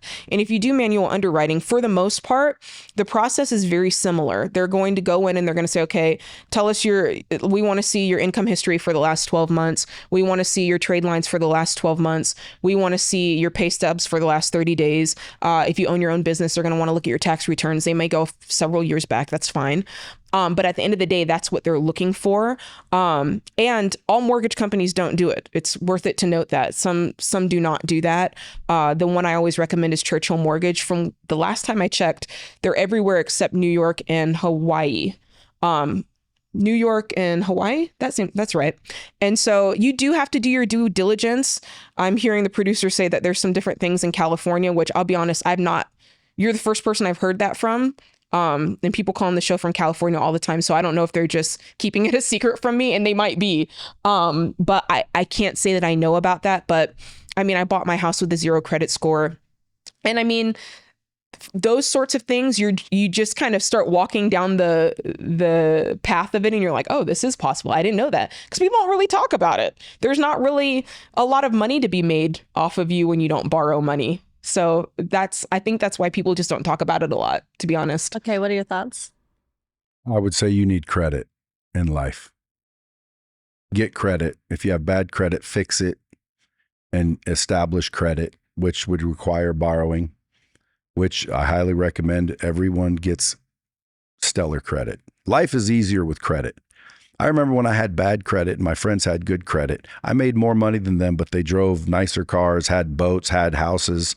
And by the way, none of them went broke just because of that. But they got to live at a higher level than I did because I had no credit. And I had no credit. Then I had bad credit. And you're right. Life is hard with bad credit. No credit is better than bad credit, only because they don't know that you're a roach yet. But at the end of the day, if you have bad credit, they're going to be like, no. If you have no credit, they're going to go, But you have to really search for mortgage companies that'll loan you money with no credit. It's easy. It's not easy. Yes, I'm telling you. If you go to Churchill Mortgage, they're going to say, okay, let's start working together. Tell us more about you. They're going to form a relationship with you. And I mean, I'm just sitting in the chair of someone who's done it. I understand that you've not it's possible. done it with no credit. I wouldn't even attempt it. It's not, there's no reason. I just get But I'm credit. Consider me the person who, it's not a theory anymore. So consider me the person who's saying it's actually just as, I've done it both ways. So I've done it with good credit and I've done it with no credit. And it's really no different. How do you have no credit and good credit? Because before I bought a house, I had no credit. And now that I have a house, that's the only thing on my credit score. So I have great credit. And at this point, I don't have to do anything. So that's easy too. Easier, isn't it? No, it's not easier. Folks, listen. What's easier? I'm not buying Don't anything. Don't listen. Why? Get yourself, because again, credit's not a bad thing. Having good credit is not a bad thing. You can't That's sit one and thing tell I me will it's not. totally disagree with Ramsey, anybody in the whole world saying having good credit is a bad thing. That's bullshit. 100%. Having good credit is a good thing. There's nothing bad about it. There's no one that can tell me there's anything bad about it. I didn't say having good credit is a bad thing. I never said that. Well, then again, I if said you it's have the zero same credit, thing. there's options. This is what she's saying. Cool. And that's cool. Yeah, listen, But if if somebody you have called in, zero credit, I would highly recommend go establish some credit. Go get a credit card. I have all my kids building credit and they're freaking 11. Like, I want my kids to have stellar credit when they turn 18 because credit is crucial if you're going to borrow money. If you have no plan on ever borrowing money, well, then I guess you wouldn't need any credit. But guess what? That would be a foolish way to go. Why? Foolish. I'll bet you Dave Ramsey has good credit. I don't think he has any credit. I could tell you he has a 0 credit score. That he does. Call him. Dude, I guarantee you he does. Let's call him. On what? Dave Ramsey has credit. On what? What do you mean? He Credit hasn't borrowed cards? I'll money bet you he in has 30 credit cards. years. That's a lie. I'll bet you he has a credit card. That's 100% a lie. Bro, if I could call him right now, I would. I'd be like, David, tell this man. Because What happens Can if we he call him? Can Hey, we find what out? I can't call him. What happens? He's hunting pheasant somewhere. I'll see if I can tag him and see if he'll answer. I promise you. One thing about Has he Dave. ever had partners, by the way? No. He's never had partners? I mean, I can't talk about all of his stuff, but I know he's not into partnerships. One of the things about Dave is he's one of the most genuine people you'll ever meet. It seems like And the things that he teaches, he lives to a fault. Like, he lives it all the way out. And that's the way he runs his business. His business is 100% cash. There's no borrowing of money. But when you have cash, you have good credit. Not if you're not borrowing money. All his real estate is paid for in will cash. Extend you credit. They may extend you credit, but if you're not taking it, it doesn't matter because you're not borrowing money. It wouldn't matter if you're not taking it. But my point is, I guarantee he has good credit. People will loan him money left and right. I'm sure that big ass building he just bought or built. But it's the same thing. It's the same thing with manual underwriting. I don't have a credit score, but the mortgage company extended a loan to me for my home. So whether or not somebody will extend you a loan is on their terms. Like, that's their prerogative. But I'm saying he doesn't borrow money. And he hasn't borrowed money. That's all I'm saying. I would believe that, because if he preached again it that hard and found out he's all in debt, that'd be funny. No, this guy is as integral as they come. But I would be surprised, I would say, if he didn't have a credit card. Only out of convenience. Have a credit card. How does he book travel? With a debit card. With a debit card. Dude, anybody and their dog knows you should not use a debit card. Why? It has the same protections. All you have to do is look at the Visa statement. It's the same protections. Man, you need to get some credit experts in the next one. I just think you've been drinking the Kool-Aid, man. You never use a debit card. Why? I've been using a debit card my whole life. Nothing's ever happened to me. If you want, I can call somebody and they can educate you. Remember when you were talking about the fear? Now you're the one with the fear. What's the fear? That's called caution. Then why is it caution for you? But when I was saying don't operate on risk, it was fear. Again, you don't use a debit card, just like you don't give people your social security number, supposedly. It's the same thing. If I have fraud on my account, they give me everything back and ask questions later. And I have identity theft protection. What's the difference? What happens if they don't use a debit card? I have identity theft protection. But no, I mean, what if, like, when you go to rent a car and they say, we don't take debit cards? They do. Well, again, wait till we get the answer from Dave. I travel all the time. Be very surprised if he doesn't have a credit card. I travel all the time, and I rent from Avis. You don't have a credit card? I don't have a. Where's my bag? I don't have a credit card. You don't have any credit cards? I haven't had a credit card in over a decade. You don't have any credit cards? I don't have any credit cards. I have a debit card, a personal debit card, and a business debit card. And you say you're not a minimalist. Bro, no. I like simplicity. I don't like financial clutter. Okay, you have a credit card? I have one credit card that I have used since my first credit card, and I pay it off every month. That's how you should do it. My husband and I share the card, and that's the only card we've ever used. We have one Amex card. Yeah. I mean... And I like the simplicity of, like, we have one card. I can look at my statement. We pay it off down to zero every month. Out of convenience, everyone should have a credit card. The average American has 3.9 credit cards is what they say. I don't know what, let's say 4. Yeah, that's a lot. I don't know if I have it out of convenience. I like the points. And because my husband and I are both financially good, we're good at with our, taking care of our finances.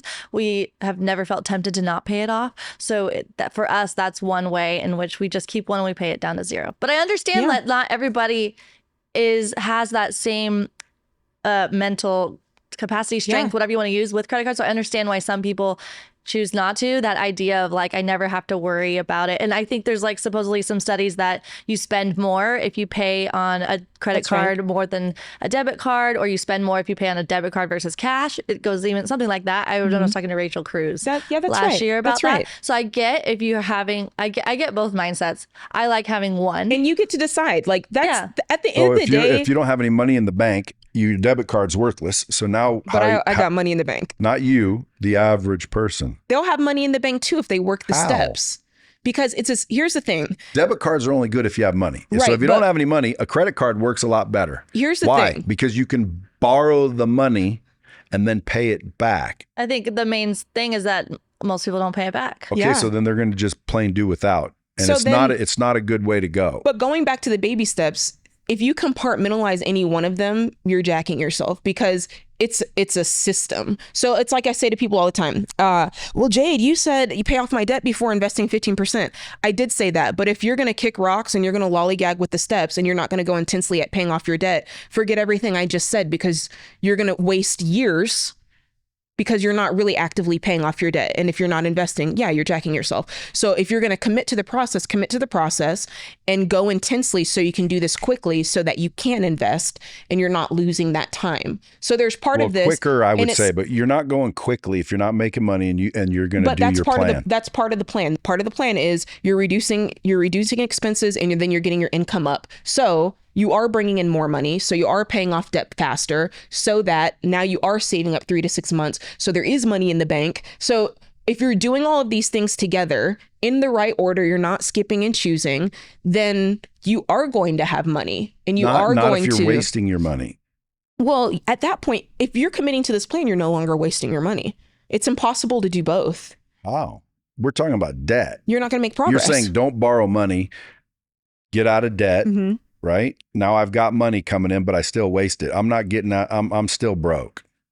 But you have to learn how to invest it. It is, but and you have to be willing to invest it. There's more to the plan than not borrowing money. And you must be willing to invest it. And I guarantee you're going to lose some of those investments. Period. I'll bet almost everything that's going to be the case too. So now you're still screwed there.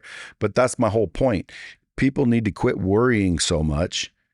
You know that 82% of the things you worry about never happen.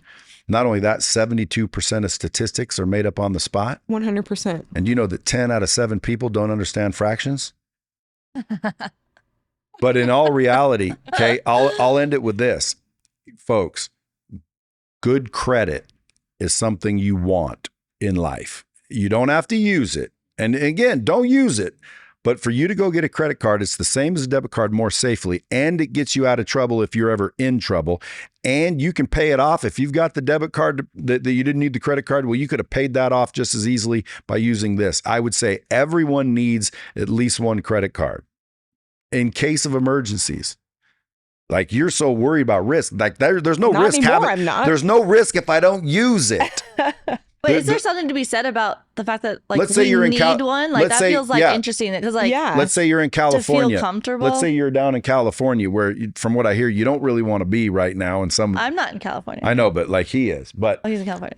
Let's say you're in California and you get stuck for whatever reason. You get stuck. You're screwed. You got to get home. Something's happening. It's an emergency. You got to get home. You don't have any money. Your debit card doesn't work.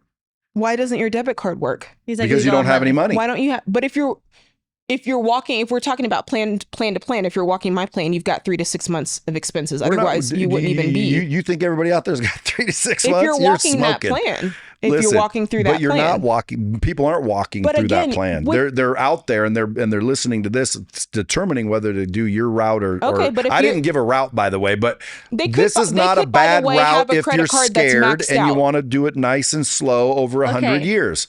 But I would say you want credit. I don't care. Even if you do that route, you want credit, and you don't have to use it. So you can still do that route with credit. This is all about credit. You need credit. People, don't listen to anybody that tells you you don't need credit. Well, you can get a loan with no credit score. I thought I wasn't supposed to loan. Well, houses are okay. Well, that's a loan, isn't I'd it? say don't listen Like to now anybody we're who says you have to be dependent on credit. I don't want to live in a world where I have to be dependent on You don't have Chase. to be dependent. I want to be independent. Okay, Are you kidding me? I love this. I want to ask you a question that you said you haven't given a plan. I forget the word you used. Can you please give your recommendation and then we will end it? Get wealthy? Yeah. Well, I would say, listen, focus on 3 things: your mindset, your skill set, and your habits. If you're really talented, you're really good, you have the right skills, you'll make a bunch of money. Okay. If you have the right mindset, which allows you to get the right skill set. Because what happens is it's possible to be really positive and have the right mindset and run in the wrong direction, do the wrong things. Okay. So mindset's not the only thing. You have to have the right mindset. Then you need the right skill set. Like the best in the world get paid. Yes or no? So how do you get the right skill set? By practice, drill, rehearse, learn, open your mind. Do the reps, do the work. She said it earlier. Do the work. Don't be so afraid of getting your hands dirty, taking the punches. Do the work. Get good. 10,000 hours. You heard the 10,000 hour principle? Sounds familiar. Well, No matter what you're doing. To get good at something, it requires 10,000 hours. To get good at something, you want to play piano, you got to play it 10,000 hours. Well, that's like 5 years straight. Every day for 5 years straight. You'll get good at piano. You'll get good at basketball. You'll get good at freaking dealing cards. You'll get good at bartending. You'll get good at video editing. You'll get good. But if you don't think you will, well, that's your mindset. So it's mindset, skill set, habits, then your habits. Why? Because it's possible that you're really freaking optimistic and your mindset's abundant and everything's great there. You're really freaking talented, but you smoke crack. Okay, that's a bad habit. So now it's going to be your habits that screw you. So if you're a human being, I don't care if you got one leg or you're female or you're Chinese or whatever the excuses are. If you're a human being living and breathing with your health, hopefully, because again, without health, man, we're all screwed. Facts. So if you're a human being, and I don't care what your story is, that's your bullshit story. If you're a human being, you have massive potential and you can get anything you want if you focus your mindset, your skill set, and your habits, and you stay consistent and bouncing between those 3. Just worry about those things. And it's easy to do, but you wake up, for example, people wake up, they start worrying about the debt and the fear and the anxiety. Okay, that literally controls your frequency. So I wake up with extreme gratitude. Why?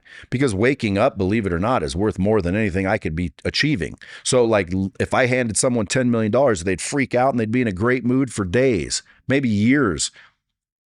Well, if I gave you 10 million but said you can't wake up tomorrow, are you going to take it? No. So waking up is worth more than $10 million. How come people don't act like that when they wake up in the morning? How come when someone wakes up next to you, they're not freaking out, all pumped up and excited because they just woke up? So if we can trick our minds into believing that extreme gratitude, well, now our mindset and our frequency elevates to the top of the tone scale. Then it's tough to keep it there. Why? Because we start getting bad news. We start getting emails. We start watching headlines. So you have to keep your frequency in this gratitude level. And then more importantly, if you want to get it higher than that, you have to learn to become authentic. And authenticity is the highest frequency on the tone scale. And most people won't be authentic because they worry about what everybody's thinking. They're scared and worried about, well, what if my job, I get fired? I'll be in debt. Like, who cares? So you're in debt. You get bad credit, fix your credit, start again, move over. It's not that big of a deal. Mindset, skill set, get good. The best in the world get paid. Show me someone that's really good at something that isn't getting paid at it. Okay. Then now you got money and you have an abundance of money and you have disposable income to invest, and then make sure your habits are in order. So if you want to get wealthy in life, okay, focus on your mindset, focus on your skill set, and focus on your habits. Those 3 things, if you master those 3 areas, you're going to end up in a very good situation for sure.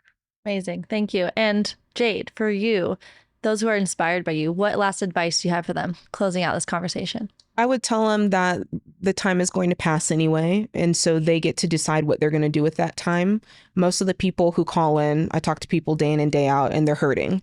They are struggling with their relationship with their spouse. Their money habits have caused them to become deeply in debt. and they feel the anxiety of that. They can't sleep, and they've got creditors calling them, and they're being sued by their credit card companies.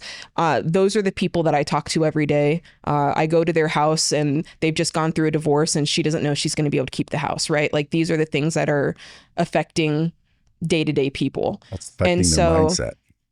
if I'm talking to Brad, I'm never going to say, hey, dude, you need to stop what you're doing and do it my way. People call on the show, and if they're doing well with real estate, and if they're making millions, and if their net worth is really nice and they're happy, I'm not correcting them. I'm going, great job, good for you, ding ding. But if you call me hurting, I'm going to say, I know a way that can help because I've been in your shoes, and I know what it feels like to feel like, how could I do this? I've ruined everything and there's no way to get out. And so for those people, I'm saying, let's start at the lowest possible thing. This is something you can do tomorrow. And I'm taking them through the baby steps, and we're getting as many resources in their hands as possible so that they know they're surrounded by people. And at the end of the day, what I want people to have most is hope, because I think what people are at a loss for is hope, to know that tomorrow doesn't have to look like today. And a couple weeks from now can be even better than tomorrow, right? And so that's what I want people to know, is that there's hope for their situation. There's always room to make progress forward, period, no matter where you are. Because somebody's going to be listening who's 65 and has a home mortgage that's $400,000, and they owe $20,000 in credit cards, and they have an old Lincoln that they still have payments for because they got a raw deal on it, and they're going to feel like there's nothing that they can do, and they have nothing in savings, and all they have is Social Security, right? There's always going to be that person. And to them, I'd say, listen, there's always something you can do to make your situation better, and it's not too late. And you may not have $100 million. You may end up selling your house and being in a situation where, you have a nest egg of I don't know, 100,000, but that's better than what you had before, because what you had before was zero. So there's just always a way to go forward, and it's not out of reach. And you don't have to be, you and I can agree on this or disagree on this, but the biggest factor that I want people to feel like is you don't have to be, quote, special. You can be a normal person, go into your 9 to 5, getting your teacher's salary, and you can do a lot with that money. And if you never make more than $100,000 a year, you can do a lot with that money. And for some people, that's where it's going to end. And that's okay. That's okay. That's not bad or low thinking. It's just your life. You get to decide what you want your life to be. And if what gives you joy every day, you make $100,000 doing it, that's fine. We can make that work. Thank you guys both so much. I think, go, Brad. I just want to add to that, only because I agree, but that's, ways of shifting their mindset, which is the key. But when you said they don't have to be special, I just want anyone listening to know. And when I say you special in already quotes, are special. You are already special. You are special. But when I say you're special, when I say you're special special. in quotes, I'm special. You're special. You are special. So if you succeed, it's because you're special. So you do have to be special because you are special. You can't not be special. But the point of that is many people look at people who are successful and think they're different than me. And I'm like, no, they're not. You don't have to be different than what you already are. I agree with that. That's my point But they when are I say special. Would you agree? Everybody's special. Yes! That's why I said special. Everybody's special. All right, dab You're on that. special. Everybody's special, Yeah. Brad. I was just gonna say, I love how you both have that same foundational mindset of not being a victim to your circumstances, that you can grow and do better and do things that you want with your life. And it really just depends on what exactly you're looking for. And you both are very inspiring. So thank you so much for being here. Thanks for having me. Yeah, thanks for having me too. Thank Nice you. to meet you. It was fun. Great. All right, we're gonna end it.